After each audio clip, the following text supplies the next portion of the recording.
GAC has just announced its vehicle deliveries for March of this year. And I've got to say, I'm absolutely shocked. Legitimately, I don't know why everyone is ignoring this company. They have some insane technology, and I'm talking technology that's actually being used now, not theoretical future potential products, technology that is being used now. And wow, these deliveries are amazing. Hello, my friends. Welcome to the channel. I'm the Electric Viking. I often report on Chinese electric car sales. The reason for that is because, well, the Chinese own more than 50% of the global electric vehicle market. That number will likely increase, not decrease. Once we are all buying electric cars in 2030, what does that mean?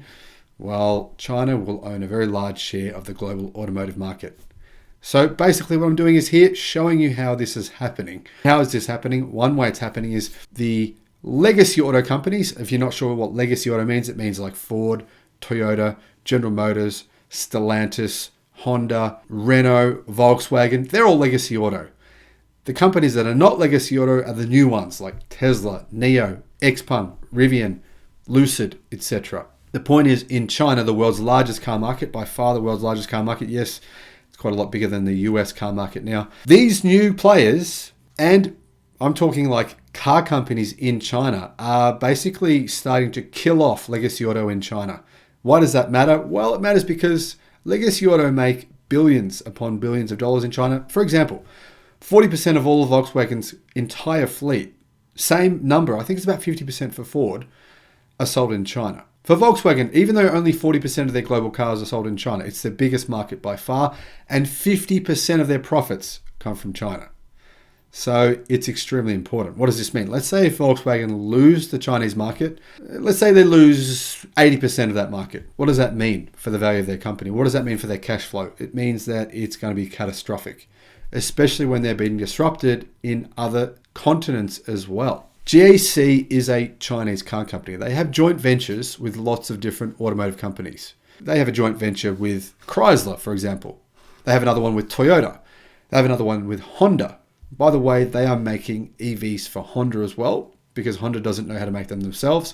They make a plug-in hybrid for Toyota. They make an electric car for Mitsubishi, which is essentially just one of their electric vehicles rebadged and sort of restyled a little bit. They also have a joint venture with BYD and a JV with Hino. However, the most important brand for you to think about and consider is Aeon. Aeon make incredible stuff. GAC has poured billions of dollars into research. We're seeing the results of that research in their electric cars they have right now. I'll put a link in the description below to the electric car they make, which has 1,000 kilometers of range. In the real world, it literally does 850 kilometers. That is more than any other car on the face of planet Earth. Now, you can buy this EV for $60,000 US currently, and it is awesome in many different ways. However, they make a much cheaper version. In fact, they make a version for $30,000. In fact, $27,000 US. Doesn't have as long of a range. But it's still essentially the same car. What matters the most, though, is the growth story we're seeing from this company. In March of last year, right, GAC sold 7,000 Aeon electric cars. In March of this year, 20,317. In spite of what's happening right now, which is shutdown of many different Chinese factories, which is causing supply chain issues all over the country. Somehow, they still delivered 20,000 EVs in comparison to the 7,000 they delivered in the same month last year. In fact, they actually increased their vehicle sales every single month last year for 11 straight months. In fact, no, let's count January, because actually their January result was insane. Normally, January is by far the second quietest month of the year. Takes that award easily in China. However, in January, the company sold 16,000, didn't sell, delivered. I'm sure they sold a lot more than that.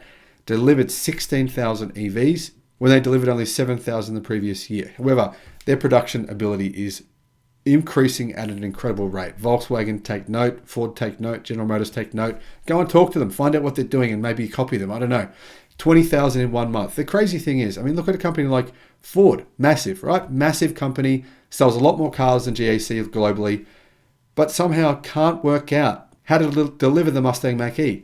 Their deliveries this year for Ford, for the first 2 months of the year, were lower than what they delivered in the first 2 months of last year. Now compare that to these Chinese car companies who in some cases have increased their delivery of EVs this year by 900%. You can see how, well, there's no stopping the Chinese. There's nothing we can do. What is even crazier about this is this happened in spite of the fact that GAC increased the selling price of all models of Aeon vehicles by about a couple of $1,000s. Didn't seem to affect the deliveries at all. In addition, on February the 18th, GAC Aeon announced the completion of its factory expansion project, doubling its standard production capacity to 200,000 units per year. With the completion of the project, GAC enters a new phase of high-speed, high-quality growth, the company has said. Earlier this week, GAC General Manager Feng Xingya said the group will release an all-electric supercar this year. Apparently, this new supercar will do 0 to 100 in 1.9 seconds. That's not with a rollout, by the way. That's just 1.9 seconds period. And it's going to go on sale by the end of the year. And this company, well, they don't tell stories. They do what they say. In addition, GAC plan to launch more than 15 new replacement and facelift models this year, including pure electric vehicles and plug-in hybrids, a combination of the two.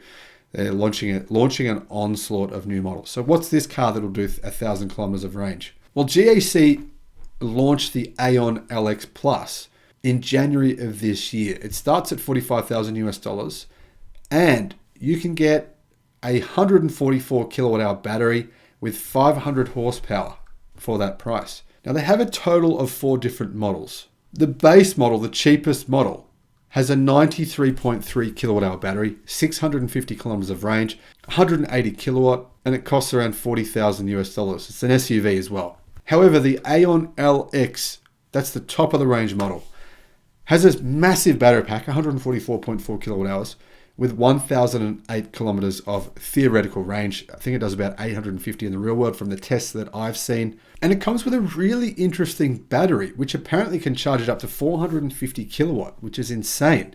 It's been shown on videos actually doing that, and they say that it doesn't affect the battery.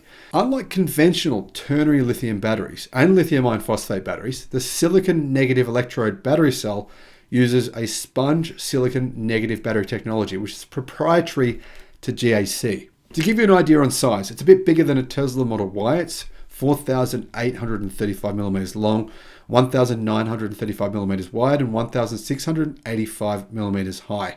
And it has a wheelbase of 2,920 millimeters. You can see the interior, the exterior, it looks good. It doesn't look amazing, but it looks good. But they've gotten a lot of publicity from this car all over China, seeing it's the only SUV in the world with this kind of range. And it's an insane level of range. There's a lot of like wealthy Chinese people in the country that want a vehicle where they're not going to think about the range. And realistically, in a car with a battery this size that will do this kind of range, you probably wouldn't be concerned about range anxiety at all, period. Now remember, there is a lot of electric chargers in China.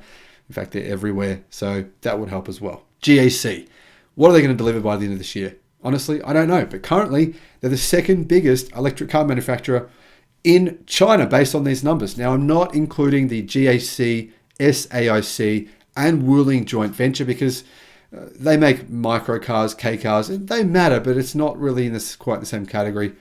And it is a tri-venture as well. It's not like one company makes the majority of the profits. GM owns 40% of that venture, by the way. SAIC, I believe, owns the other 40% and then 20% to Wuling. So I'm not really sure how you quantify that. However, this is just GAC. Just GAC is making now 20,000 electric cars per month, even in a challenging month for sales in China. I mean, obviously, you've got BYD next, and then obviously Tesla in first place in the country. That's if you include Tesla's global sales, though. Obviously, BYD makes the most electric cars in China. So there you go. That's a new car company in China that I believe is going to become a global car company. By the way, they do sell their vehicles outside of China. Their EVs, they don't yet. They've got too much demand in China. But their other cars, they have other brands, they do sell globally. So what do you think is going to happen once they can actually mass produce these vehicles? I mean, they're going to obviously sell 200,000 of them this year in China. What about next year when they hit 400,000? What about the following year when they hit 1 million? Where are they going to go? They're going to go to the West. It's happening. Thanks for watching. Bye-bye.